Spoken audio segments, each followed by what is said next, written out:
आनंदपुर नाम का एक गांव था। उसी गांव में एक गरीब लकड़हारा अपनी पत्नी के साथ एक छोटी सी कुटिया में रहता था।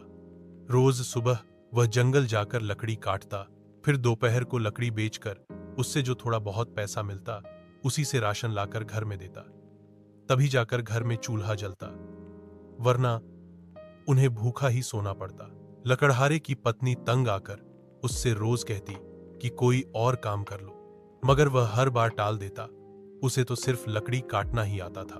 कुल्हाड़ी गुम हो गई। एक दिन लकड़हारा जंगल गया, पर उसे सूखी लकड़ी नहीं मिली। ढूंढते ढूंढते वह नदी किनारे पहुंचा। वहां एक जामुन का पेड़ दिखा जिसकी कुछ सूखी टहनियां थीं। वह जैसे ही लकड़ी काटने लगा, उसकी कुल्हाड़ी हाथ से फिसलकर नदी में गिर गई। घबराकर वह नदी में कूद पड़ा। बहुत देर तक खोजता रहा, लेकिन कुल्हाड़ी नहीं मिली। थक हार कर वह किनारे बैठ गया और रोने लगा। आज लकड़ी न मिली तो भूखा सोना पड़ेगा, ऊपर से पत्नी की डांट भी।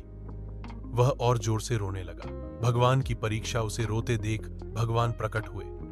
उन्होंने पूछा, बेटा क्यों रो रहे हो? लकड़हारे ने सारा हाल बता दिया।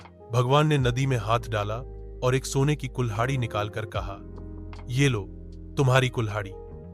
लकड़हारा बोला, नहीं प्रभु, ये मेरी नहीं है। भगवान मुस्कुराए और दोबारा हाथ डाला। अब उन्होंने हीरे की कुल्हाड़ी निकाली। लकड़हारा फिर बोला, प्रभु ये भी मेरी नहीं है।